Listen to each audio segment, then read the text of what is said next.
Hey everyone, Philip from Scan Unlimited. In today's video, we're going to go over the new Amazon fee structure for 2019 and how it's going to save you lots of money as long as you do it right. Before we jump into the new fees, if you're not subscribed yet, go ahead and click the subscribe button. This way you get updated with all our new videos. So I got an email about a week ago, and if you're already selling on Amazon, you did too.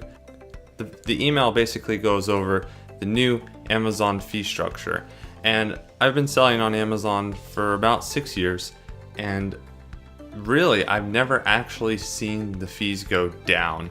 So this is actually one of the very first times where, yes, some things increased in fees, but a lot of them actually went the opposite direction. So there's two dates for the changes. There's the storage fees, which are going to change on the 15th of February, and then there's also going to be the fulfillment fees that are going to change on the 19th of February. And before we go into like all the details about the fees, something that Amazon tends to do is sometimes they'll be very straight up and upfront with what they want you to do as a seller. So for example, when a brand is restricted and you can't list that item, that's a very direct way for Amazon to say, you are not allowed, or you need to prove something first, or something like that. But sometimes Amazon directs us in a less direct way. So by the end of going through all these details for the fees, you're going to see that there's clearly like a message they're trying to send out. And for the sellers that are able to recognize the message and then act upon it, they're going to be rewarded, while people that ignore the message will be penalized for it. And for those that just want the Cliff Notes version, I wrote some notes here that basically summarizes everything, but I'll go into detail for those people that want to know exactly why that is. So the three do's that Amazon wants you to do in 2019 is to, one, sell standard size items. So that's items that are less than, I think it's 18, 14, 8 inches. That goes into the small oversize tier. And at that point, Amazon's going to really penalize you. And yes, I'm not just saying that it's a higher fee. It's always been a higher fee, but they're making a significant difference in the fees now. So second thing is they want us to sell items at a lower price point, so under $15. And they want more sellers to sell more beauty, health, baby, and grocery items. Also furniture and jewelry, but I figured a lot of sellers don't even sell that, so it doesn't really make much of a difference. But they are trying to encourage people to do that. For Amazon at the moment is to not sell hazmat through FBA, and also basically to stop selling oversize. We'll get into that a little bit, but it's not completely off the table, but man, they are making it pretty much impossible to sell oversized items. And then the last thing, which is not really a yes or a no, it's more of a maybe, is that after this fee change, you might want to reconsider how long you keep items at FBA. And what I mean by that is to actually keep them longer than you usually would, because they're actually pulling back on the fees for long-term storage. So that's the Cliff Notes version of this whole thing. So let's get into the details of like basically how I came to those conclusions. So the first thing is that there are going to be no fulfillment changes to the small standard and I think large standard size items. So no changes there, but they are going to increase the oversized items by increasing their minimums. So I think here in my notes it says they're going to have a minimum of 2 inches on any side. So that's going to increase the dimensional weight. So you're going to, when you log into Seller Central after February 15th, you're going to notice a lot of those oversized items are going to be more expensive all of a sudden in fulfillment fees. And they're also going to introduce new fees for hazmat items. A lot of sellers are actually not even ungated for hazmat, but there are a few sellers like myself that are ungated for hazmat, and they are going to make it more expensive. So the storage, let's talk about storage fees. So when it comes to long-term storage, they're actually eliminating completely the 6-month storage, long-term storage fees. The way it used to work is that Amazon every month would assess your inventory age, and if your inventory age was between 6 months and a year old, it would get charged a certain rate, and if it was over a year old, it would get charged a certain rate, and it would be double that of the 6 month. And now, I think they're keeping the 1 year rate the same, but the 6 month one is actually being completely removed. So definitely it's a sign from Amazon to say, keep your stuff there longer. Of course, take that with a grain of salt. Like, if your stuff is really not selling after 6 months, it might not even be a good product at all, but maybe it's a seasonal item. You know, there's that. So it might not be worth removing it to then send it back in later if you know that you still have a few months before the 12th month fee comes in. Back to the 1 year long-term storage fee price. I did say they kept the rate. They did keep the rate, but they reduced the minimum. So sometimes if you sell an item that's really, really small, the rate wouldn't like add up to anything. Like, it would be like 2 cents or something like that. But they had a minimum in the past, and the minimum used to be 50 cents per unit. So something that would have cost you 2 cents each, because they're so small, they would charge you 50 cents anyway. And that really started to make the long-term storage fees be very expensive once it hit over a year. Now they're reducing it now to 15 cents. So that's going to make a huge difference in your long-term storage fees when you get over a year. But of course, like I said, 6 months are just totally gone. Definitely a big sign for Amazon to say it's okay to leave your stuff longer than we were before. And for the hazmat items that I mentioned, they're increasing the monthly storage on those. So again, a signal to say that Amazon's not so interested in the hazmat. Might actually have something to do with the whole like bear spray thing incident. I didn't read up on it, but I know some Amazon employees got hurt from that incident. So I think that's a big reason why they're going to have to increase the fees on it. Now, let's jump to the most interesting part of this whole thing, which is the referral fees.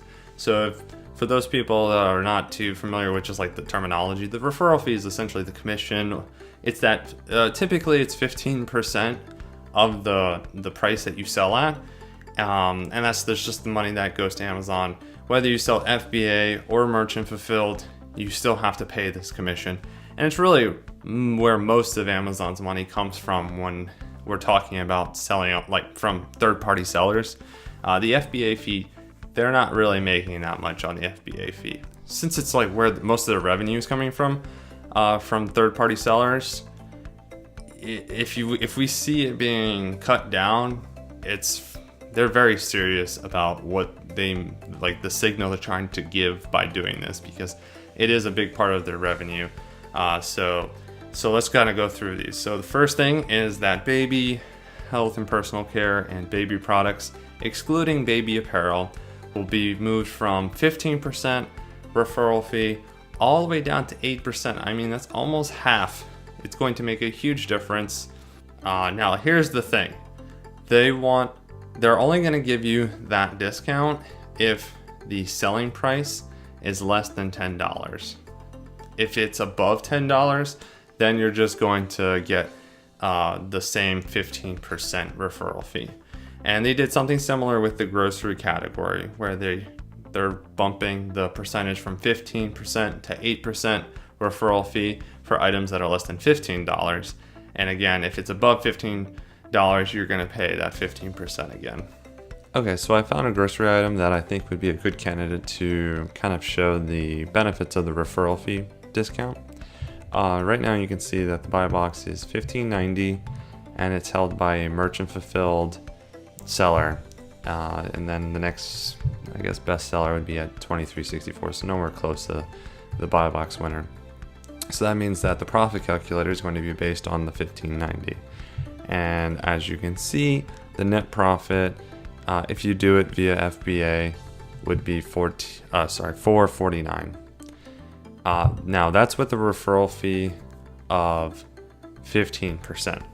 Now, again, once the referral fee discount takes place on February 19th, this item will drop down to 8% as long as the product price is less than $15. So let's say I'm going to try and win the buy box and say that I'm going to sell it at $14.50. Now, the net profit has dropped down to $3.30 because the referral fee hasn't, again, it's still at the 15% because Amazon still hasn't updated the fees because it's not February 19th yet. But with our calculator, we can just say $14.50 times 8%. So the fee should really be $1.16, which is a difference of, so if I subtract out the 218, $1.02. So we can increase this net profit by $1.02. So that would be $4.32 starting February 19th. So you can see I'll basically be getting the same profit as before, but the key thing is that I'm much less, like my price is much less than the lowest buy box winner at the moment. So I would be getting the buy box basically the whole time. So definitely want to take advantage of this. Another thing is that the referral fee used to have a minimum of $1. So let's take, for example, if you sold an item for $5, the referral fee had to at least be $1, even though 15% of $5 is 75 cents, they would charge you $1 anyway. Now it's being reduced down to 30 cents per item. So instead, when you sell that $5 item, you would actually be paying 75 cents.